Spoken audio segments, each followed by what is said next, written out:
and Honorable Eunice Karim, members of NA, NCOP, chairpersons dealing with finance matters in provinces,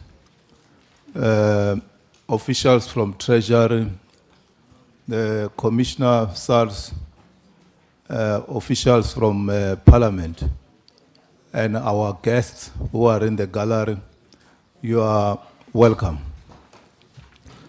The meeting is officially open. Let's move to the next item. Apologies. Are there apologies? Alan? Where is Alan? Cindy and Sister Tebu. From finance now. From us. Okay, we haven't received any apology. Let's move to item 3, briefing by the Minister of Finance, Minister Mboweni. You can start with the briefing. Yeah, members of Parliament and legislatures. You are welcome. Thank you very much, Chair. And all protocol observed. I think you have laid out the protocol very well. I couldn't do much better than that.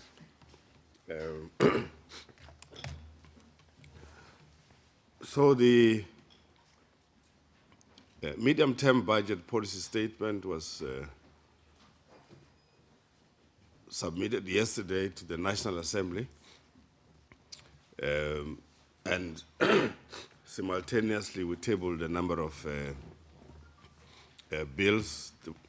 I suppose the most important one is the adjustment of estimates bill. We gave a broad submission on what the key challenges are. Let me restate the fundamental challenges and contradictions.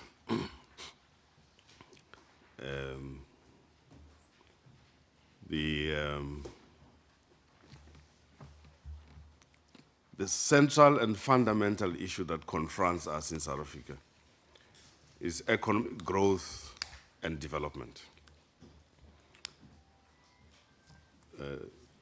And related to that, obviously, substantial matters of the empowerment of the historically disempowered, the restructuring of the economy in general. So these growth issues are very key, because it is out of a growing economy that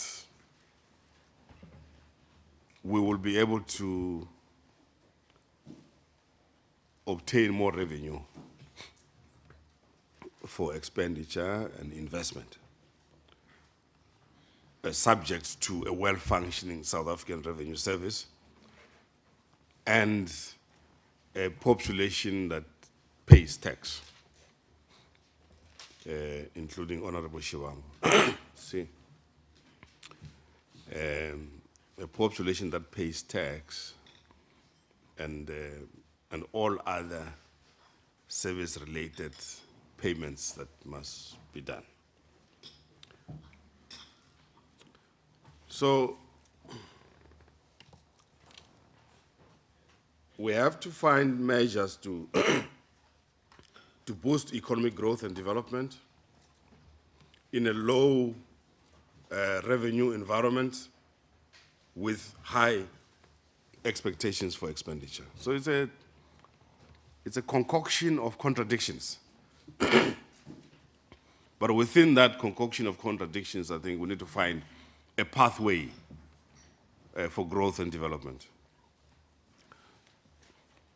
So it might not be quite evident in the medium-term budget policy statement that actually there are attempts at boosting the economy. Whether it's about supporting tourism, supporting agriculture, supporting the reimagined industrial strategy, supporting industrial parks, such as in Sishiru, Nkwankwa, Botshabelo, Dimbaza, Esho, and so on. Working very closely with municipalities to sort out water issues, water and sanitation issues,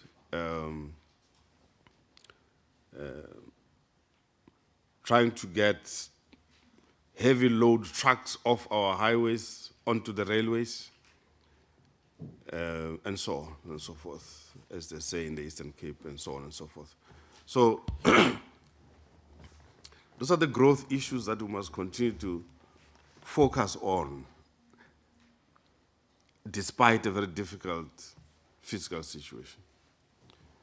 As I say, Chair, we will be able to achieve our objectives when the economy is growing and we're able to receive higher revenues. We are faced with a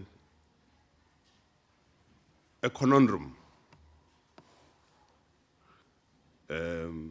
Low growth, low revenue collection, high expectations on expenditure, and a growing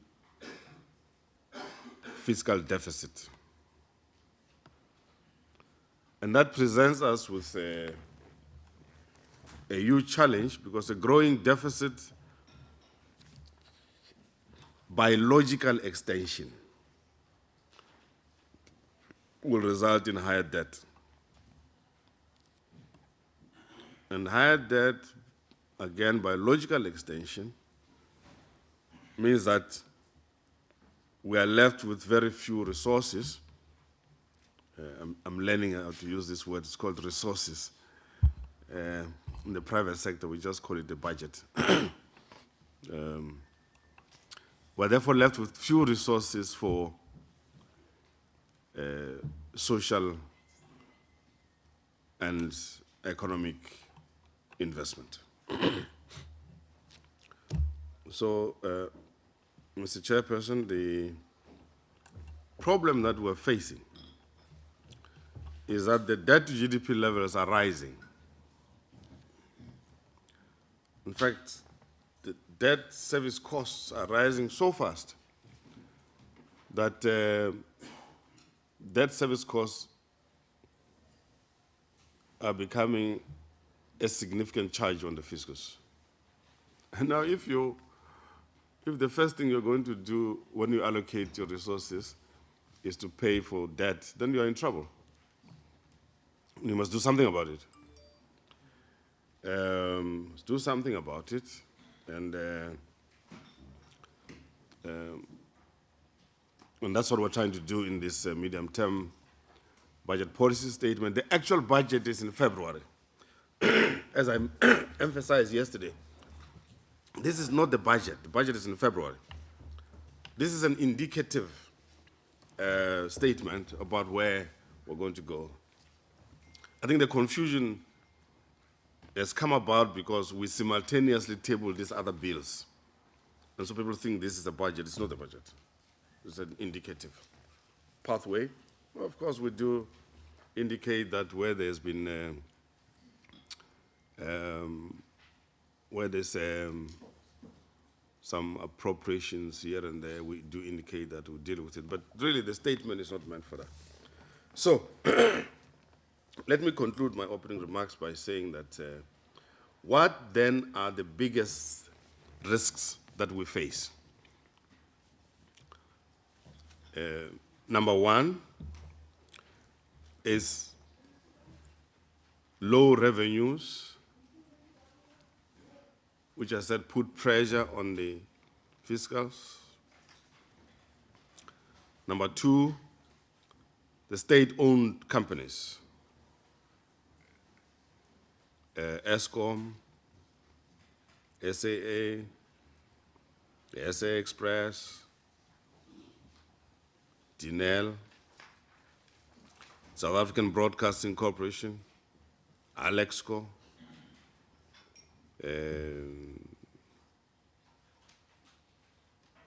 yes, those are the big ones. Third is the public sector wage bill under the item compensation of employees.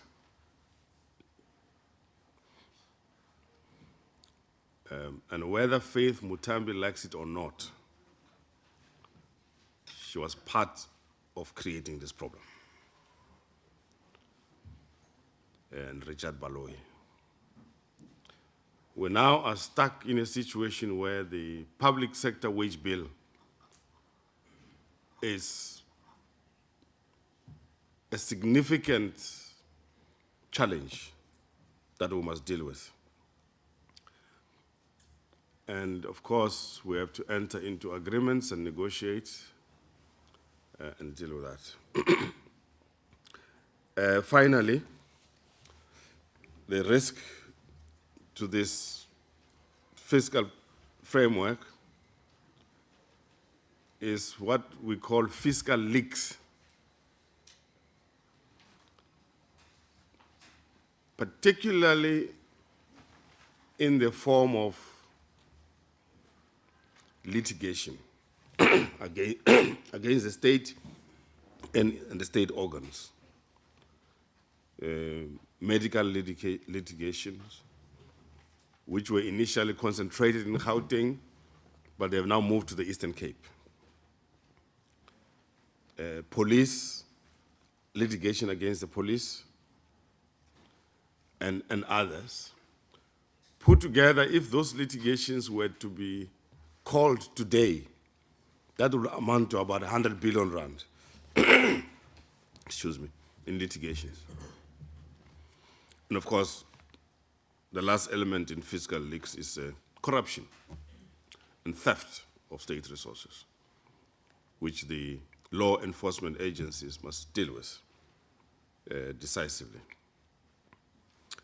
I thought I would make those opening remarks, and Dondo and his team, as usual, will do a better job than myself in taking you through the numbers, but recalling that this is a medium-term budget policy statement, an indicative path. On that note, Chair, thank you very much. I'm an extremely exhausted man. I hope you let me go at half-past-1. Thank you very much. Okay, thanks, Minister. Where is the DG? Are you going to make a presentation on the PowerPoint? Okay, DG, Finance, you are welcome. Thank you very much, Chair. Good afternoon, honorable members. Thank you for giving us the opportunity once more to come before you to present the medium-term budget policy statement. Minister has touched on a number of key issues that underpin this statement, but we'll just go into a little bit of detail and we'll then engage members. And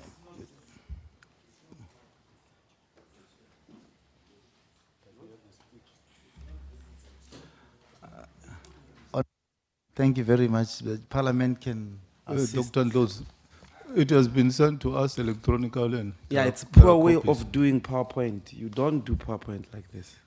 You are straining our eyes. This is not PowerPoint. So you don't have a document before you, I Dr. do, but this is wrong. Focus on what you have on paper. Okay. Dr. DG. Thank you very much. We try to be more detailed in terms of explaining, because that was at the request of previous engagements with Parliament. But however, I'll go into the details. At the time of the budget, we said we will we will grow, the economy, South African economy will grow at 1.5%. This budget is doing is to actually project that downwards, and we revised the growth downwards to 0.5% because long-term growth has fallen. And this is mainly as a result of lower than anticipated revenue collections. We then indicate the number because clearly there are challenges there. If there's no growth, then there's no revenue. And again, underpinning this is the fact that we're putting on the table also to say there are challenges, and maybe at the question time, the commissioner will deal with that in terms of what challenges are there to collect revenues from a SARS administration point of view. The spending pressures continue to mount. ESCOM in particular, we had to make provisions for ESCOM, including the public service wages. Therefore, we're proposing an approach over the medium term that will restore the momentum of growth and stabilize public finances. The only and easier way to understand what we're saying... Can I suggest something, if the meeting agrees? This is unusual. We're finishing at 2 o'clock, right? Instead of 3. And secondly, the minister wants to leave at 13:30. So in view of the fact that you have taken us through some of these issues, can you be briefer than normal? And as you'll remember, we normally allocated you 15 minutes at most. And I would suggest that's where we stay, if that's agreeable to the majority, so that we have just an hour to ask questions. And in fact, the minister leaves at 13:30, which I'm not sure whether the committee agrees on. It's a decision the committee must agree on. Because it's a standard thing, the minister has to be here. And we appreciate where he is, but also that's a matter the parliament must decide. But anyway, is it agreeable to the meeting that we restrict him to 15 minutes? Chair, but where's the minister going at 13:30? Because he's supposed to present the framework here. Yeah, I think, Minister, you can stay till 14. Can the minister stay until the end of the Yeah. meeting? I think the meeting can take that resolution. I was just requesting. Yeah, but on reflection, it's only half an hour more instead of, yeah. So can we suggest, I would like to propose as a co-chair, that the minister remains here till 5 to 2. Good. Shall we move on then? 10 minutes, I think, because people need to ask questions. There are 4 committees here. Good, thank you. Thank you very much, Chair. I was going to say the summary of this budget is in 4 parts. We are saying that we want to stabilize public finances, and that remains a key. Secondly, we are saying it's important and critical that we promote investment and growth, and we indicated the kind of elements that will make that possible, and those elements are found in the growth, towards a growth and strategy document that we published in August, and that the second draft of that version was also released yesterday. So we anchoring, moving forward, that particular aspect. Number 3, stabilizing state-owned companies. And that's where we then talked in detail about ESCOM and the kind of support we're giving to ESCOM. The ESCOM paper outlines key issues. Everyone is waiting for us to say something about ESCOM debt. On that, we are saying, Chair, that let's fix ESCOM before we can start talking about how to take over or to address the debt situation at ESCOM. You can give them give them reprieve today when you don't fix ESCOM as a business, as a business that's supposed to provide a service. You'll have a problem. So our thinking on that is that ESCOM and the ESCOM Treasury should do the same what the National Treasury would do on the government finances. In a situation where your debt obligations are becoming unsustainable, what we've been doing the last few years is to cut budgets, is to exercise restraint, to cast inefficiency in Spain, etc. We would want ESCOM to do that, and that must be led by the board there and the management. And then debt, most of it of which is guaranteed, will be behind it and stand behind it.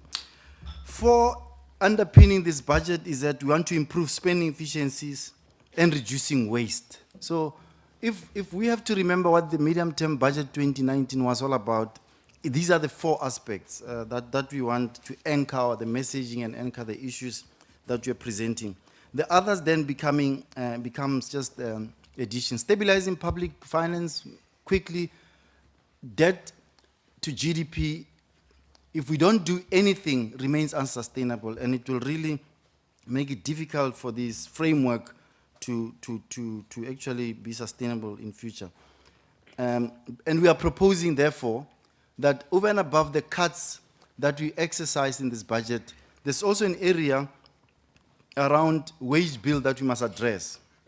And that's where we lift the number and say, if over and above the 80 billion that we're proposing over 3 years in terms of cuts, there's about 150 billion worth of measures that these are wage bill measures that we have to exercise, and we are just lifting that, noting and acknowledging what the minister indicated yesterday and this morning, that it means then intensive engagements with labor to try and claw back on essentially what is an unsustainable area. In promoting investment and growth, I did talk about the paper and how important to anchor that.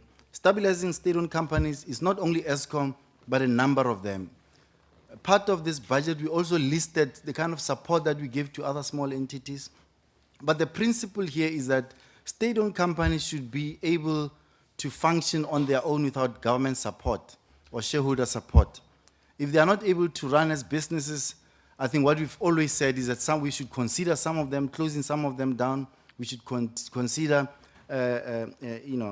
some other options that may be available. And around improving, finally, this is the last point and I'll be done. Improving spending efficiency and reducing waste, we still think there's a lot of wastage in the system, despite the procurement regime that we have. If the procurement regime says you must get 3 quotations, and you have to, as an example, buy a computer. A computer, the cheapest maybe, if you want an HP, a certain size with certain speeds, you'll still get 3 quotations of 10, 15, 20,000 rand. And because you have gone through a procurement process, that underpins our current procurement framework, which we have to relook. And what the minister said yesterday is that we'll be focusing on that. Look at areas to strengthen that area on the public procurement, with the idea of releasing the public procurement bill once it's gone through cabinet. Secondly, relook at areas of the MFMA and PFMA that needs to be checked. So, when you know you can get this computer, example I gave, for 3,000 rands, you cannot go to Macro and get it. But because the public procurement says get 3 quotations, and 3 individuals submit the quotation, the cheapest is 10,000, it's way above the current market prices. So we think with that idea, that's how we want to approach how best do we improve in order to save.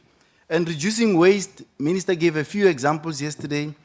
We will be issuing guidelines and treasury instructions in this regard around what do we mean and the kind of areas that the Minister spoke about or mentioned in the speech yesterday. Example meaning being around when a class travel of officials, whether it's per diem or SNT allowances, etc. We'll be issuing instructions to that effect. And the current thinking and the current discussions, once final approval, is that we want to do these with implementation from the 1st of December. So, Chair, I will stop there because clearly I tried to summarize what this budget is and we can then take questions. Thank you.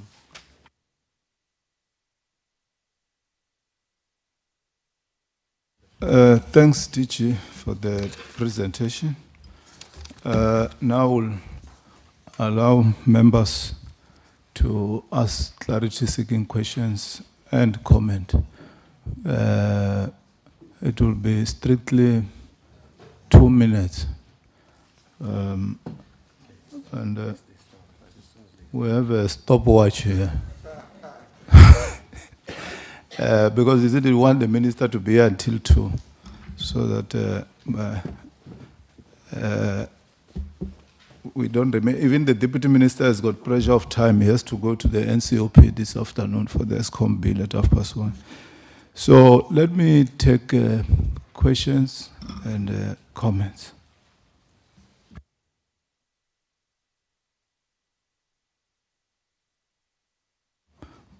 Honorable Mrolo, Louis,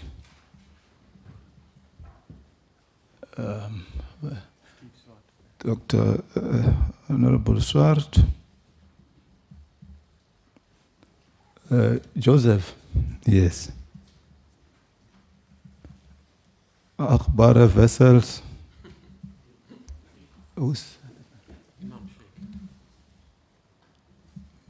Oh, Sheikh. Honorable Shivambu. Louis, I have noted you. We are done this side. Any comment or questions from legislatures? Comrade PC. Okay. For now, let me take those hands. Honorable Mrulo. Well, no, thank you very much, Chairperson. Minister, Honorable Minister, the projected debt to GDP ratio amounts to about 70%. Are we not really burdening future generations? Two, is that if we consider the impact of government officials traveling to Cape Town on the fiscus, have we not considered establishing or setting up a state-of-the-art video conferencing center in Pretoria so that we can increase productivity and we can cut costs? While cost-cutting measures on cell phones and travels are quite commendable, but how significant are the savings that we are likely to incur? Have we considered regulating international trips so that we can lessen the burden on the fiscus? Thank you very much. Thanks, Honorable Mrulo. You were exemplary. It took 1 minute, 15 seconds. Honorable Lewis. Thank you very much. Thank you, Minister. I'm just referring to the budget review book on page 22, figure 3.2. You set out the debt projections, gross debt to GDP projections. In your presentation, you say that debt is forecast to stabilize by 25. But actually, if you look at these projections, I don't see any stabilization occurring. Never mind just in 2025, but actually way beyond then. With financial support for ESCOM, debt goes to 81% in 2027-28. So can I just ask how you come to say that debt will stabilize in 2025 at 71.3%?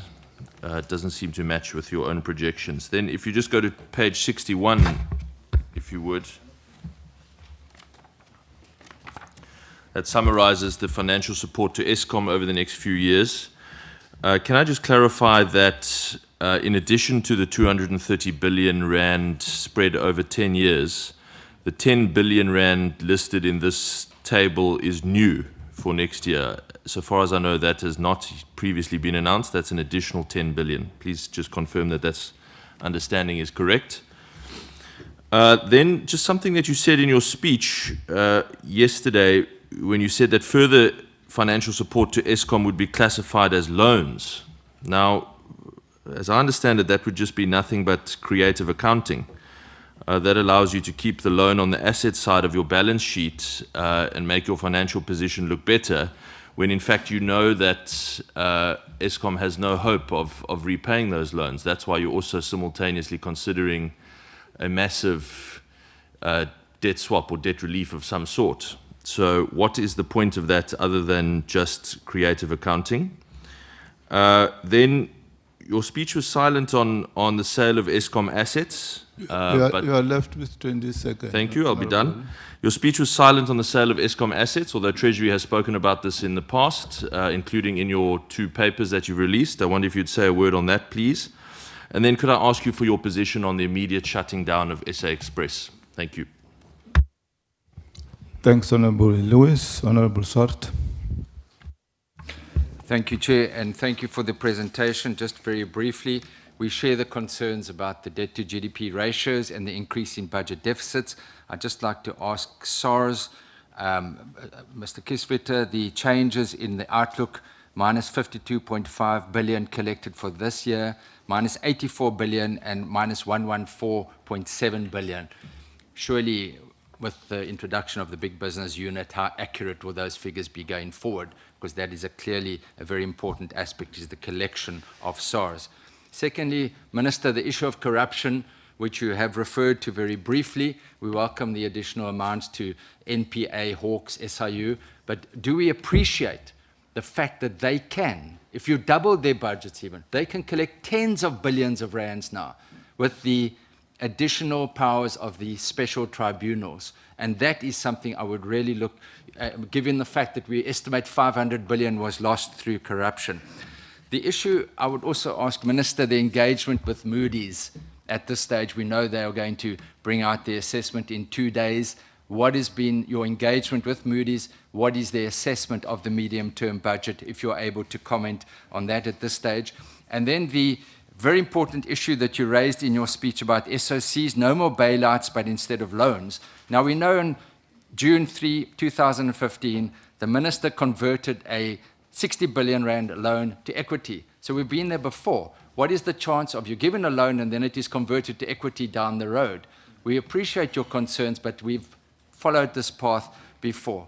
But at the end of the day, we've got to ensure that we stabilize the SOCs, so we fully appreciate your efforts in that regard. One last question, and that relates to the comments of the National Union of Mine Workers that say if you unbundle Eskom, we are going to close down the power stations. That might be more pertained to the Minister of Public Enterprises, but maybe you'd like to comment on that as well, because clearly that impacts on our whole economy. Thank you, Chair. Thanks. 1 minute, 50 seconds. Thanks very much, Honorable Swart.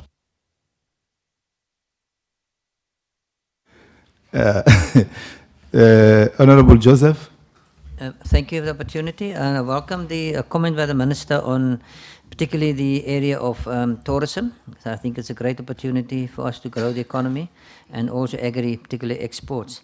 I want to know if we are satisfied with the amount of people that works in public sector and particularly SOEs. I'm referring to headcounts here. When last was the last headcount done?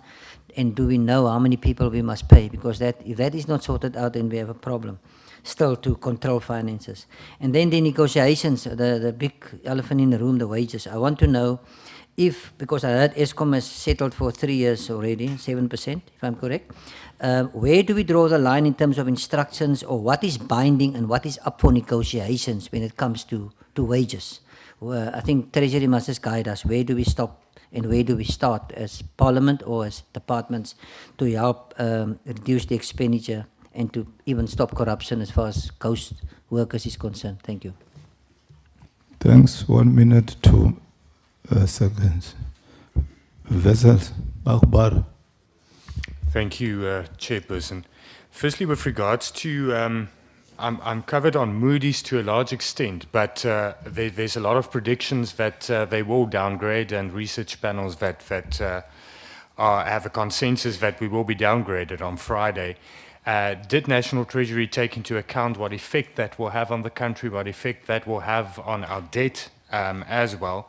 And what is there any plan with regards to that? Then with regards to, I'm covered on SA Express, but I just want to reiterate the question, why not sell SA Express now immediately? There's plans with regards to SAA with an equity partner, but SA Express, the speech was silent on to a large extent, and Elexco as well. Why not sell Elexco now? Then there was discrepancies between the speech that was distributed beforehand and the speech that you delivered, Minister, especially with regards to e-toll. Could you explain why there was a difference in the speech that we received and that was published? It said that government resolved that e-toll will remain, but the speech you delivered differed. There was also a difference in the amount on the cars for the executive that differed. The speech distributed said 700K. You said 800K. And then just one last point on a priority. Your speech was silent on food security and on the imminent danger of water scarcity. Is there's no reprioritization of funds towards water infrastructure? And we can address job security, but without food security, we are becoming a food insecure country we are facing a drought. Is there any plan to address that? I know there's no funds, but it doesn't help. We're prioritizing economic growth, but we're not food secure. Thank you, Chair. Thank you. Imam Sheikh, I think you. Thank you, Chair. And thank you, Minister, for your presentation. Minister, you said to us in terms of South African Airways, you know exactly what the problems are. So could you tell us what are really the obstacles in trying to address those problems and get South African Airways into a profitable organization? Now, Minister, one of the things we find on the ground is just that business is at a standstill. Many, many businesses are suffering as a result of not enough money in circulation. Would you not consider at some stage reducing VAT, but strengthening your revenue collection so that there's more money in circulation, which could boost the economy? That for us, many of the businesses are presently complaining about it. The other issue is the money that we are losing because of value of money, and I see you've touched on that. But remember, this has been going on for year in and year out, where we've been addressing that there's over 200 some odd billion that is being lost because you're not getting value for money in the country. Now, what is Treasury going to do differently now to address this and ensure there's some standardizing of prices and that they can be compared with? And I gave an example the other day of a municipality where A gave the job, it was given to A to B, B to C, C to D. D got paid 500,000, but A got 2 million. So you see where the money is basically going. So if you can just tell us what you can basically do in terms of that. And then your illicit financial flows. Are you engaging with even local government who should be having control of all the industries and businesses in the areas? Because I can tell you a very great percentage of particularly foreign businesses are not paying taxes in the country. And there's no way for you to be able to monitor and do anything about that. So what are you doing about that to try and bring in that additional revenue? Thank you. Next is Mr. Shivambu. No, thank you, Chairperson. One Minister, we're not going to pay for e-tolls, and it is our constitutional obligation to defy unjustified tolls.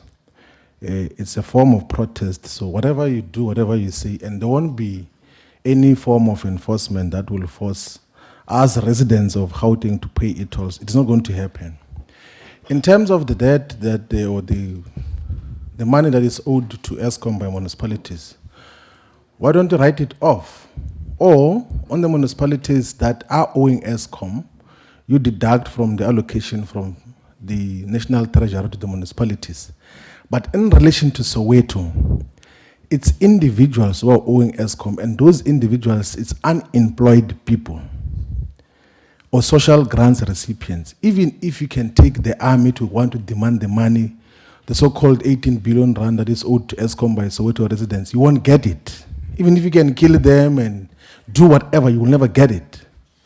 So the only logical thing to do is to write off the Eskom debt. It doesn't make any sense in relation to the ordinary residents of Soweto. You can keep on making noise and noise forever and ever. They can't pay it. And the sooner you accept that, the better in terms of what should happen. You spoke about the defense procurement of food from the local people.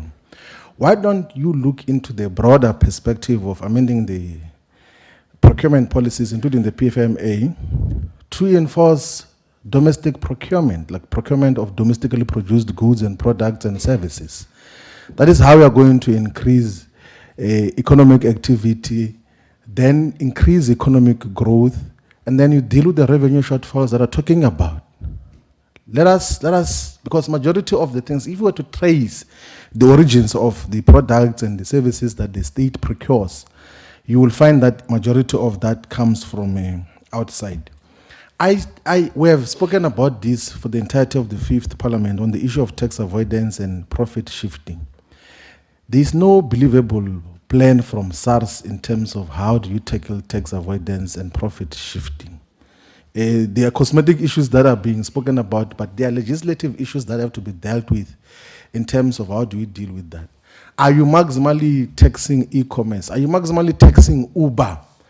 Are you maximally taxing what we buy in Amazon in terms of both VAT and income tax? Because those are companies that are operating just like any other company that's operating here in South Africa. And those are the revenue leaks that must be looked into in terms of all of those issues. And I think that your mentioning of industrial policy. 25 minutes second left, Honorable Shimon. 5 minutes, that's very good. In terms of economic policy and economic growth, you cosmetically mentioned reimagining industrial policy without saying what exactly that is. Now you are mentioning the industrial parks in Siho and Tabanchu and wherever you have mentioned.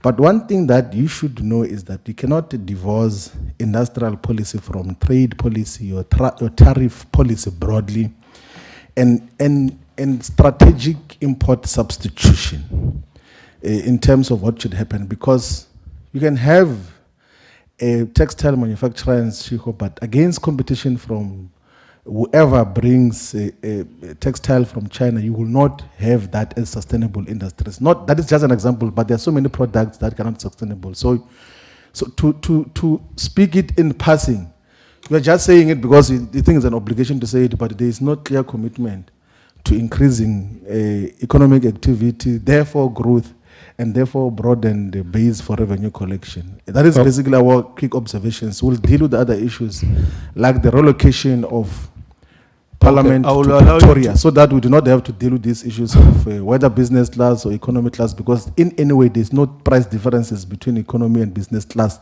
in the current monies which Parliament pays for travel purposes. Okay.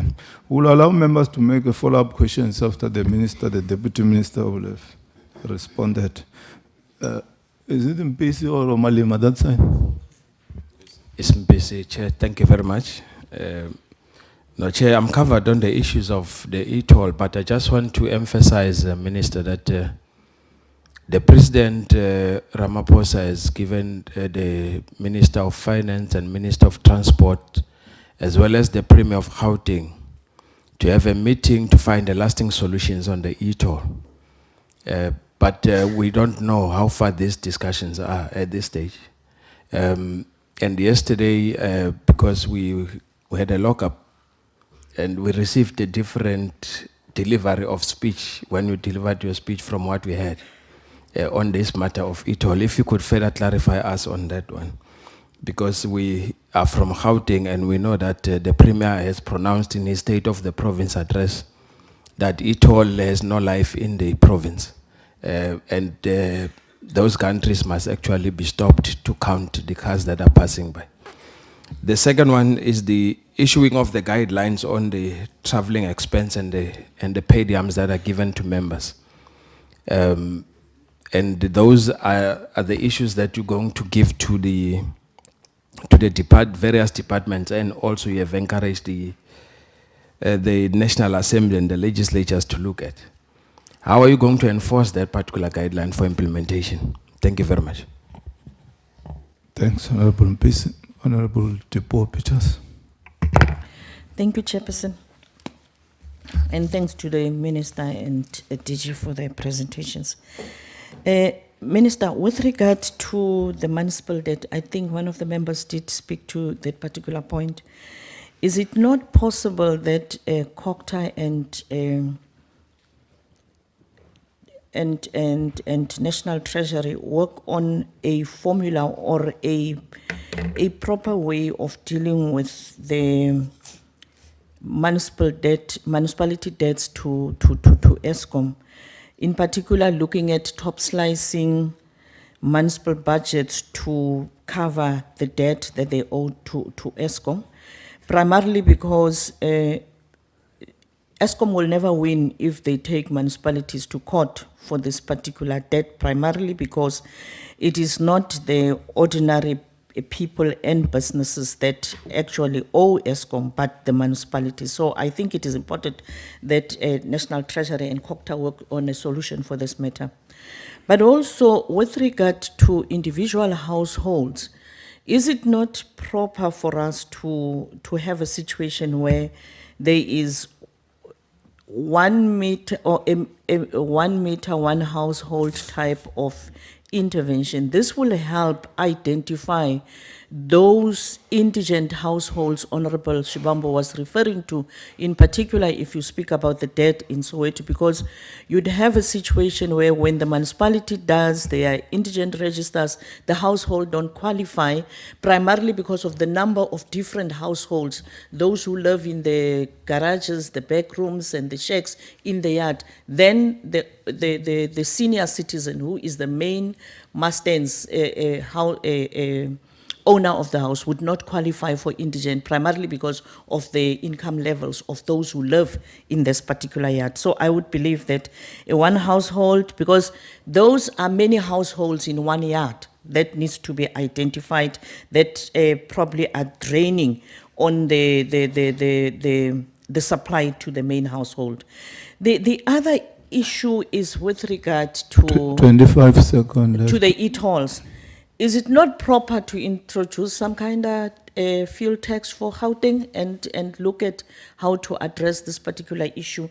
Lastly, Minister, your statements about 29,000 millionaires, I don't think it sits well, because there's now a picture that public servants who are equally sometimes not even qualifying for RDP houses are being seen as millionaires, your MPs and all those others. I think the couching of that statement is problematic. Thanks, Honorable Peters. Honorable Karim. Yeah, I'll also stick to 2 minutes, so you can time me if you want, but I'm timing myself. Very quickly, firstly, look, DG especially, but also Minister, these are very uncertain, unpredictable times. I know it's very difficult, but don't you think for too many years now, Treasury is getting the economic forecast wrong? And you're slashing the economic growth rate by 2/3. You said 1.5%, it's a 0.5%. We've raised this question repeatedly in the previous era. The Treasury needs to be more modest about what's possible and more realistic. Surely lessons are being learned. Secondly, to me it seems at least that SARS is doing well under the circumstances. And I think the overall leader and your team with you are doing well. But I think Treasury needs to support you more to get going on issues that might be hiccups and so on. And I think you need much more support from Treasury, not interfering in your internal decision-making and operations, but in supporting you to do what you're required to do in terms of the law and the Constitution. So we would like Treasury, I think, to do that. Thirdly, we're raising, with due respect, most of us are new members here, so it's fine, Comrade Chair. But we keep raising the same issues year after year after year. Ask Dikeledi, ask Mr. Shivambu. So take illicit financial flows. There's been no significant progress between 2014 and 2019. You are trying very hard, I know. I read in the media what's happening, and I know that the National Assembly Committee meets with you, Mr. Kiswat, Commissioner. But I'm saying that what we need to do perhaps, and we've raised this before, Comrade Co-Chair, the staff need to now list the questions we've raised this time around, so that when we come back in February, we're not raising the same questions again. We must ask Treasury to respond what progress there's been between now and February and the budget comes. The same would apply next October, Comrade Chair. Otherwise, we're going to keep asking the questions. And finally, Treasury is where it is, the economy is where it is because we failed to do our oversight role. There's no use folding our arms and carping and criticizing Treasury. What does Parliament do to effect our oversight role in terms of the Constitution? We are complicit. There's no use looking at the Minister and Treasury. What have we done? So in short, can't we, the 4 committees, agree? And in our report, make that clear. These are the recommendations we've got. We're not going to ask the same questions again. So Mr. Kiswata and DG and Minister, when you come here in February, we want to know what progress there's been on illicit financial flows. You traumatized us yesterday. Matters beyond your control, right? We understand, Minister. But then, why in your speech are you not focusing more on the billions that are leaving this country? And this is big capital. What are we doing about that? Thank you. And finally, one report, I want to remind you, the fact that we're a new parliament doesn't mean that everything that happened in the past falls away. We have repeatedly written to the president. We've repeatedly alerted the endless ministers that keep changing. Minister, I hope you'll stay. Not that I necessarily agree with you on many things, in fact on most things, but you are the minister and hopefully for stability you'll stay. But we asked for an inter-ministerial committee on illicit financial flows. We said, Minister, without taking the role of the executive, Deputy Minister, that we cannot prescribe to the President interministerial committees. But for 4 years, we've in our reports put, we recommend to the President to set up an interministerial committee on illicit financial flows. Where is that? In February, when you come, Minister, can you please give us a report on that? Thank you. I'm sorry, I went over by 1 minute, but partly it's a legacy thing. I'll stick to 2 minutes. Normally, no, I do. Ask a lady. I always stick to 2 minutes. Again, unlike a certain member of an opposition party who spoke for over 3 minutes, but that's fine. How does the lady come into you taking another No, minute? I won't do it again. I'm very good. Okay. Okay. Thanks, Honorable Karim. Minister, Deputy Minister, DG, can you please respond to those questions and comments? And do I go after that? Not yet, Minister. I'll take the second round of follow-up questions, then we'll release you. You? The questions have been pouring like a waterfall. Some of the questions I can see members miss me here. So I'll come and visit you often. I'll also invite you to the house for a braai, I think, so we can spend more time to capture you.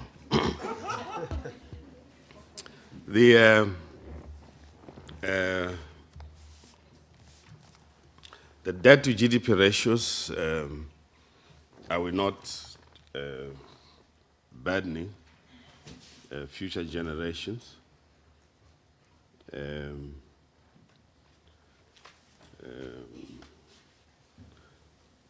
The answer is, if we don't manage this debt to GDP ratios very well, we will be burdening the future generations. The debt to GDP ratio in 2016-17 was around 50.6%. Now, it's galloping now towards the 80.9% GDP.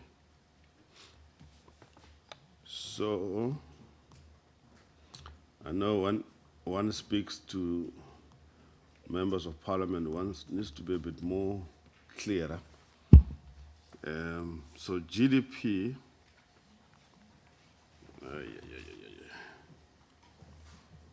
where is the GDP table? Yeah. So GDP at current prices in 2017 was 4.6 trillion. 2018 it was 4.8 trillion. The estimate for 2019 is 5.1 trillion. So if, for example, 2019, if 60%, if debt to GDP ratio is about 60%, it means closely about 3 trillion goes to the debt to GDP ratio. Now that's, in my book, that's unsustainable.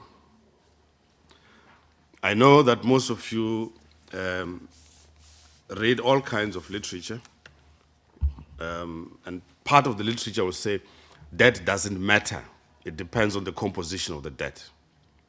Well, I'm sorry to say debt matters.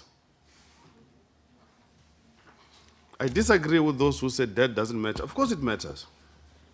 It matters because, for example, when you look at the annual growth in consolidated spending, you notice that debt service costs are now a huge item, about 13.7%. So you can't say it doesn't matter. It matters because it becomes a first charge on the fiscus. That means, by definition, you are not in a position to fund health, economic development, social development, learning and culture, and so on. It's a reality. And the other reality, as well debated very strongly in the literature, is that if you are not a reserve currency country, you cannot afford these high levels of debt. So don't let us compare ourselves with the United States, that they have a huge debt, but they're okay. That's a reserve currency country. We are not. I don't know, Honorable Shibamba, whether you remember what Karl Marx said about debt. Debt is a very bad thing.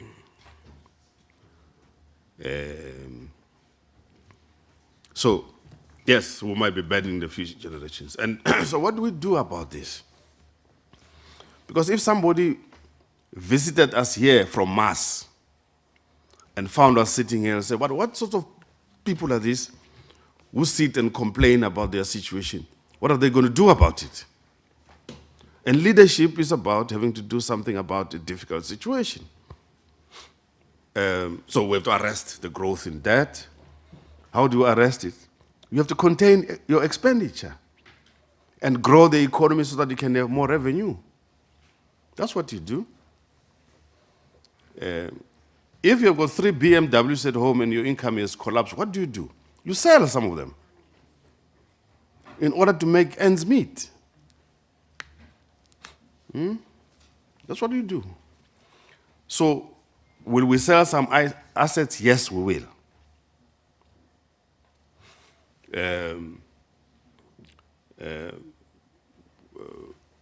Will we reduce costs in many areas? Yes, we will.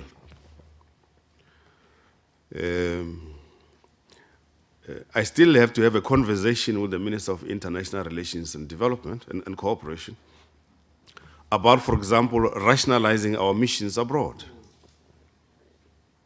It's a conversation to be had.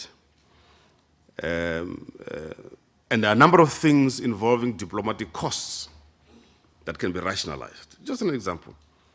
Conversation of the Chief of the Defense Force has come up with this creative thing about the project Operation Kobatla, where the Defense Force will now, let me give an example. Say there's a Defense Force base in Zanin, for example.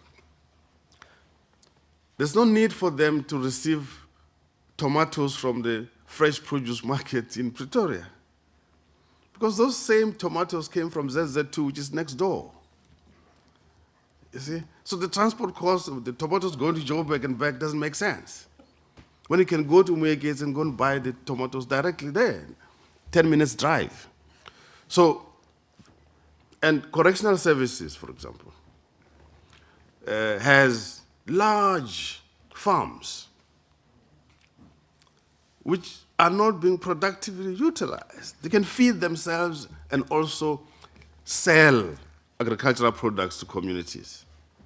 Do something about it. Now that I'm told Busasa is out, they should cook for themselves, save money, and so on. So the number of things we can do, there are many non-core assets in the hands of the state. Those have to be sold. In fact, because there are so many of them, the danger of them disappearing is real. Because you can't, I mean, when I go home, I drive using the R101, unlike Honorable Shibamba, who uses the N1 because he likes to pay the tolls. So I use the R101. And along the way, you see old, unused Transnet properties, houses, just lying idle. So people are beginning to occupy them. So I'm saying, yes, will we sell some of the assets? Yes, we will sell some of the assets to make good the nation's coffers.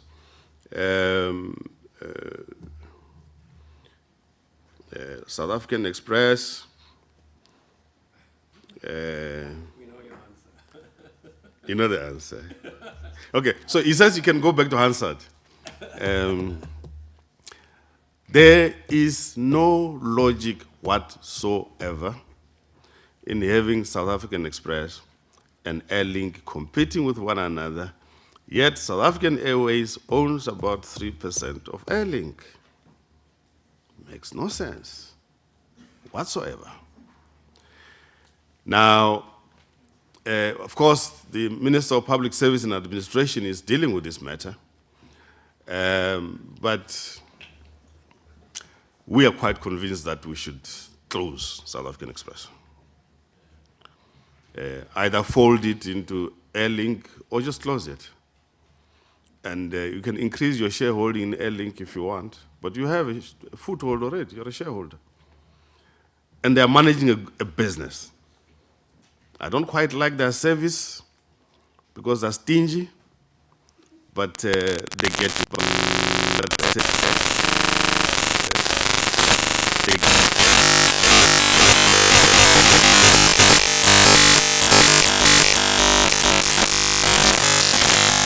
But I understand that there are conversations between South African Airways and potential equity partners. I'm very pleased to hear about this. I hope conversations are positively conclusive so that we can move ahead. But I was told a story by the Chief Executive Officer of South African Airways, which just boggles the mind. She says a whole spare engine disappeared from SA Technical Services at the airport. So it is a big thing. How did it leave the airport? Honestly, it just boggles the mind. It just boggles an aircraft engine is a big thing. It disappeared. Unbelievable stuff. I mean, this is stuff for the movies, man.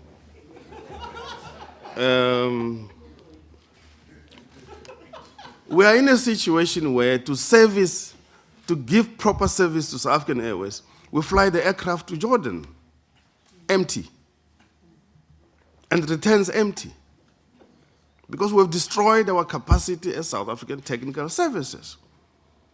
And you want to hang on to this thing where large engines are lost?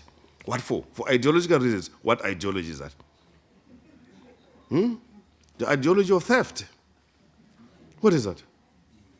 Under the guise of Marxism and state ownership. Excuse me, point of order, point of order. Sorry, Honor, I know that you read a lot of this.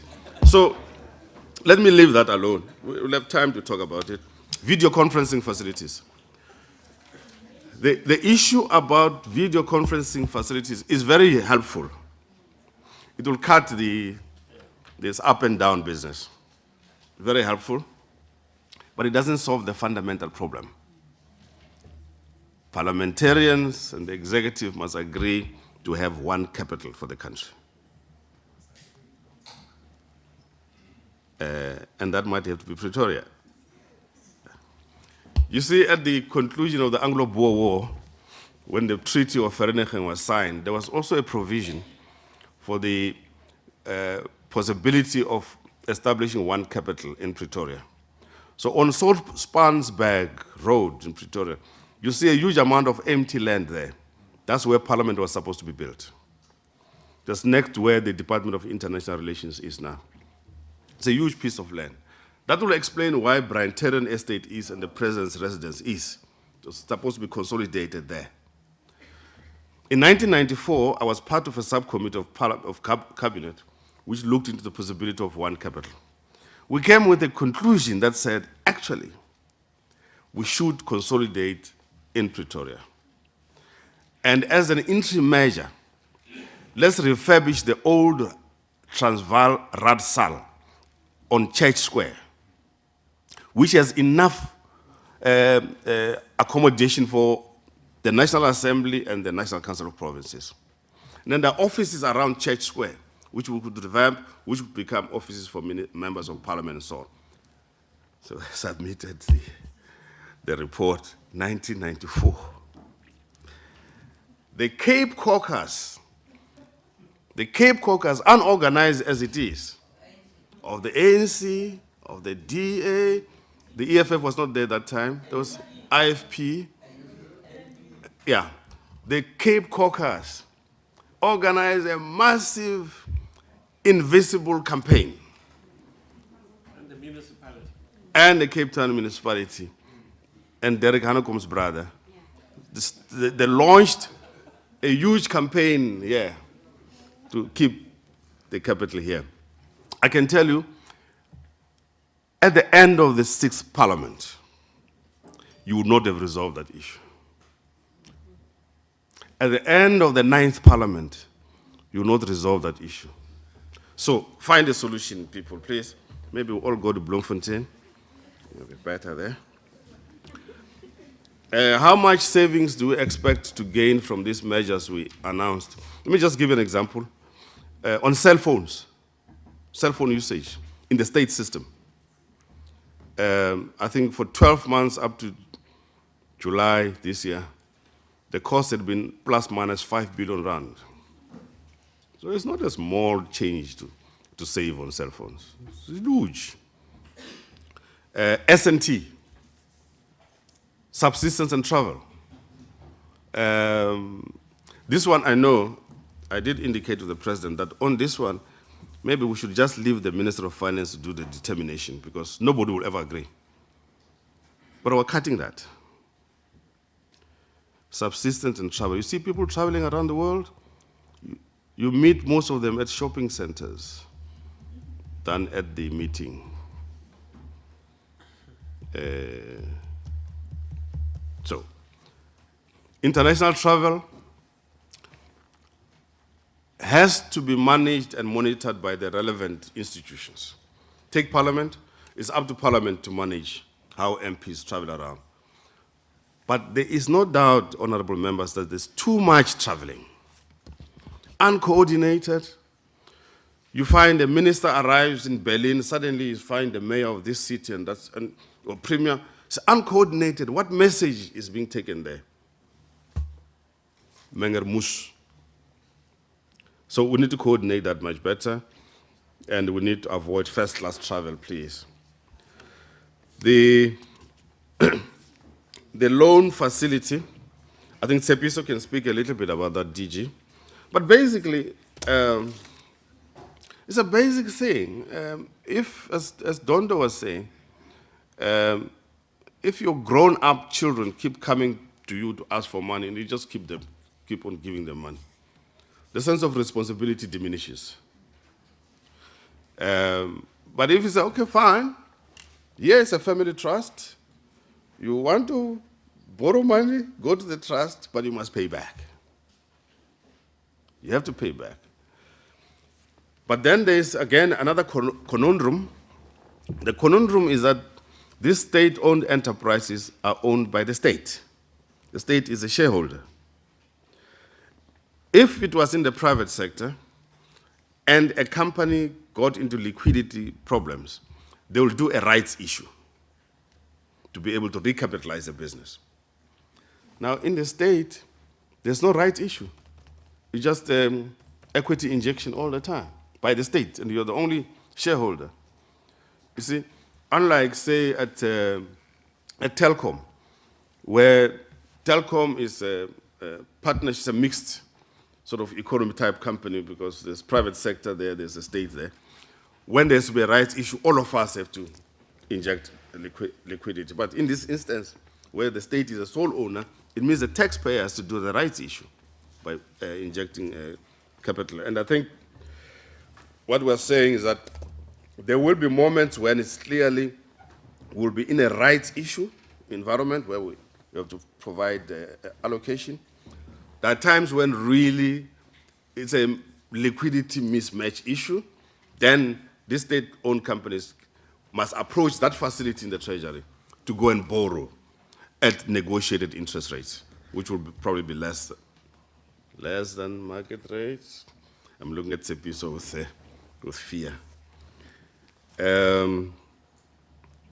So additional support to fight corruption, I agree with you, and DG Dondo and the head of the prosecuting authority are in constant contact, and we're have allocated additional money. We heard you very well, Mr. Honorable Swart, in the House, again and again. We've heard you, and we're already doing something about that. So we agree with you. Additional measures of support for SARS, we're working on that as well. We have to support SARS. I mean, there's no option. I mean, that's Caesar. So that we must support them so that people can render unto Caesar what belongs to Caesar. And Caesar has a tendency of breaking bones if you don't pay. Honorable Dlozi. The ratings agencies are our friends and our tormentors. So, I think it started in Porsche. Was it started Porsche I was showing? Fish. Fish is really not impressed with us. They said that you guys didn't go far enough. I will leave that to TG Dondo to speak to them. Moody's, they have said that they will release their view tomorrow. And they were looking very carefully at our fiscal stance. So we'll see what they say. At the most, I hope they keep the rating where it is. But I'll ask the ACDP to help me in prayers. It's not looking good. So, but we'll keep the prayers. The staff in the National Treasury keeps a very close contact with the ratings agencies. They were due to have spoken to them as we go towards yesterday, but I asked them not to do it this time. I asked them not to do it this time, knowing that we are in a very difficult situation. There might be misunderstanding and so on. So, the NUM statement about ESCOM, I think is something that's subject to negotiations and discussion, and clarifying things amongst ourselves, and understanding that we're in a difficult situation and that we should really try and work together as much as we can. You must take the former NUM General Secretary with you when you go. There's two of them. Yeah, there's two of them. But I think my experience from the time when I was Minister of Labor is that one must not be alarmed by initial statements issued, but be open to conversation and negotiations. The end result is usually different from the starting point. That's what negotiations is about, I suppose. So I think there will be negotiations there. South African Express I've spoken about, SAA I've spoken about. Oh, by the way, I discovered something, Honorable Shivambu. There are certain categories of workers at SAA who receive an allowance for arriving at work. When you sign arrival at work, you get an allowance. State-owned enterprises. We must call it ANC government-owned companies. It's not a general state-owned I think it will be worse under the EFF. On the issue of procurement, I'm sure you heard yesterday what I said. I'm going to get the whole system of procurement, the whole system under the PFMA, the Municipal Finance Management Act, reviewed, because we've received so many complaints. But I have indicated to people that be careful sometimes what you ask for. The review might just about come back and say, tighten more. So, be careful what you wish for. The illicit financial flows issue, I think we understand that and need more discussion. And as far as movements of funds within municipalities are concerned and so on, it's a correct question. which requires lots of discussions with SALGA. And I've discovered recently that SALGA, as an organization, is actually my close ally, more than I knew before. So I spend a bit of time talking to SALGA. It's very helpful. And they have a very mature leadership and a very well-known and renowned president, Utembi. And so, SALGA, so I walk into a shop in Paris, in the Free State. I wanted to buy a charger for my phone, Paris. I wanted to buy a charger for my phone, so I walk into the shop. Can I have a charger for this phone? Yes. Give me the charger, how much? 450 rand, okay. I pay and I wait there. So this fellow said, can I help you, sir? I said, yes, I'm waiting for the receipt. He says, we don't have receipts. I said, what do you mean you don't have a receipt? What kind of a business is this? He says, no, I don't have a receipt. I said, do you have a business number? Huh? What are you talking about? I'm saying a business registration number. Do you have a VAT number? No. How? Now, this is within a municipality. There has to be the registration and licensing to operate, together with DTI, the local municipality, and so on. So some of the basic things that we can do to work, and we have to work with SALGA in this regard. The issue of ESCOM debt, who owes ESCOM, and so on. It's a very important matter. There's a basic principle in life. If you owe somebody, you pay back. It's as simple as all that. There's a reason why we introduce certain benefits, water and electricity, for indigents. Those people you're talking about in Orlando West and Orlando East are not indigent. You know that very well. You know. I can take you there and show you. It's true. But let's leave that. I'll take you there. No, it's man. So, oh, you stay there so you can't afford it. You've just destroyed your own argument. We stay with the people there, we know the challenges. Okay, all right. So those who owe ESCOM must pay, whether it's individuals, it's municipalities, or national government departments. We have to pay each other. And we have thought about top slicing.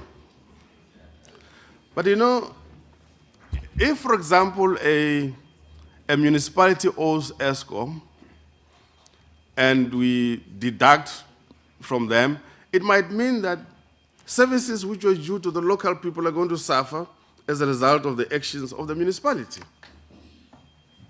It's like this thing we've been doing where if municipalities have not spent certain funds, we take that amount back. You know, it has been brought to our attention that, in fact, you're taking away the money from the people, not from the council, actually. So we have to find a way to deal with that difficulty. So, but we're thinking about. Let me end off by saying I'm sorry about the millionaires thing, but it's true. Everybody who earns more than 1.1 million is a millionaire. Huh? Askis, man. Askis. I didn't say all MPs. Askis, man, askis. There are those MPs who earn more than 1 million. That's what, but look, let's not fight over that. Let's not fight over that. I'm sorry, askis, man. Okay, Minister. Here's a punchline. E-tolls. Here's a punchline, e-tolls.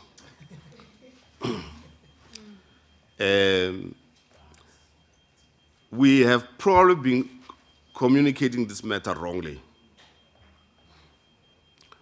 We'll probably spend more time talking about the user pay principle, which is correct, than the actual substance of the Gauteng Freeway Improvement Project.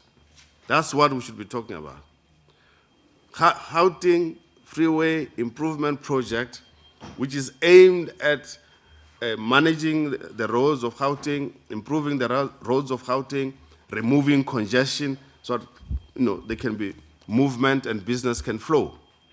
And for that improvement, we need to make sure that the investment made there is returned. That's what it's all about, really. It's a return on investment for our own benefits, really. So maybe let's approach it like that. We've had an investment. Let's make sure that the investors get a return on their investment. Because otherwise, this thing gets confused. I mean, when Honorable Shibambu and myself go home, we go through about 4 toll gates, and we pay. Yeah, no, we pay. So I think we just need to handle the matter better. And I repeat my request to the political parties in this House, please go and have a conversation with your supporters so that we can have the culture of payment back on the streets, in our homes. Masakane. Ayagane nishwa. Atonan.